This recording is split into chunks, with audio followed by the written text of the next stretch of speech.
कहानियां अनगिनत होती हैं, किंतु कुछ गाथाएं ऐसी होती हैं जो युगों युगों तक अमर रहती हैं। महाभारत केवल एक युद्ध की कथा नहीं है, नहीं, ये केवल वीरों की गाथा है। दृश्य परिवर्तन, एक घना वन, एक शांत गुफा, जटाधारी तेजस्वी आभा से युक्त एक महान ऋषि ध्यानमग्न बैठे हैं। वे हैं महर्षि व्यास। चारों ओर पत्तों की सरसराहट और दूर बहती सरिता की मधुर ध्वनि गूंज रही है। एक घने वन के मध्य एक परम ज्ञानी तपस्वी गहन ध्यान में लीन थे, महर्षि व्यास। वे दिव्य अंतर्दृष्टि से संपन्न थे और अपने हृदय में एक अनकही गाथा का भार अनुभव कर रहे थे।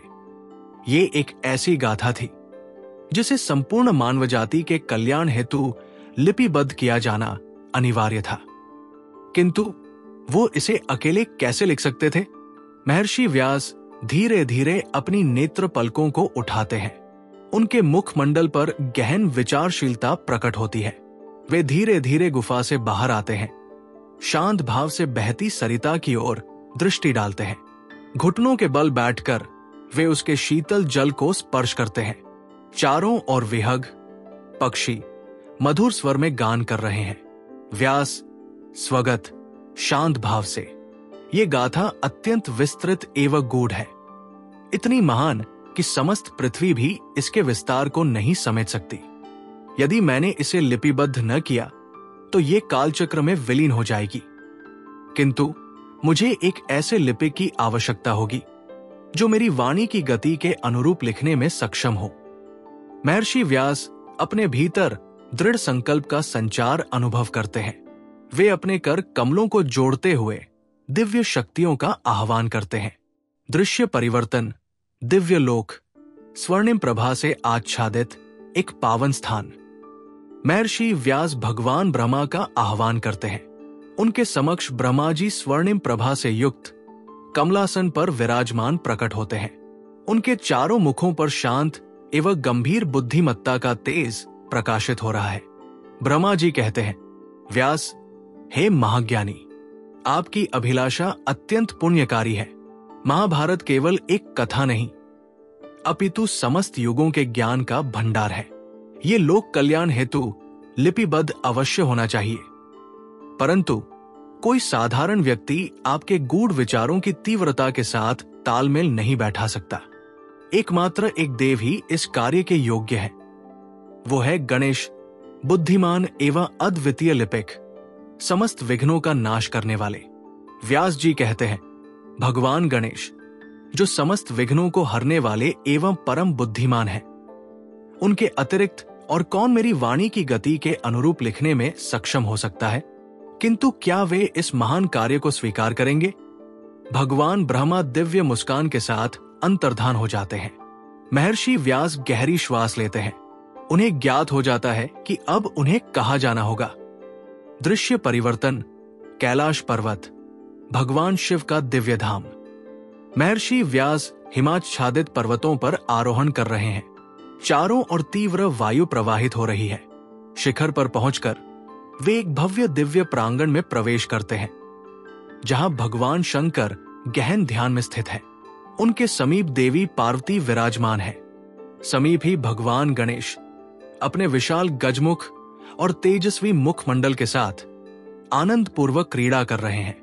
व्यास जी श्रद्धा पूर्वक नतमस्तक होते हुए, हे श्री गणेश, समस्त विघ्नों को दूर करने वाले अपार बुद्धिमान, मैं आपसे प्रार्थना करता हूं कि आप मेरी इस महान कथा के लेखक बने।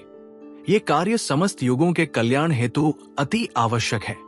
कृपया इसे स्वीकार करें। गणेश रुकते हैं। उनके विशाल कान ध्यानपूर्वक कंपित होते हैं। वे महर्षि व्यास की ओर चंचलता एवं गंभीरता के मिश्रित भाव से दृष्टिपात करते हैं। गणेश मन स्मित के साथ, हे महर्षि, मैं इस कार्य को अवश्य स्वीकार करूंगा, किंतु मेरी एक शर्त है। आप लेखन के मध्य कभी विराम नहीं लेंगे। यदि आप रुके तो मैं लेखन कार्य छोड़ दूंगा। महर्षि व्यास कुछ क्षण विचारमग्न हो जाते हैं। वे अपनी श्वेत दाढ़ी को सहलाते हुए इस शर्त के गूढ़ अर्थ पर विचार करते हैं। ये निश्चय ही एक चुनौती है। उन्हें अपने विचारों को कभी विचलित नहीं होने देना होगा। फिर भी छंदों की शुद्धता बनाए रखनी होगी। व्यास गंभीरता से, यदि ऐसी आपकी शर्त है तो मेरी भी एक विनती है। आप प्रत्येक शब्द को लिखने से पूर्व उसका अर्थ भली भांति समझेंगे। भगवान गणेश की दृष्टि में प्रसन्नता झलकती है।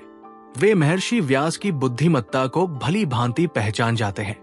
वे ससम्मान सिर हिलाते हैं। गणेश, तथास्तु। हे महर्षि, मैं आपके इस कार्य में सहर्ष सहायक बनूंगा। आइए हम इस अमर गाथा का आरंभ करें।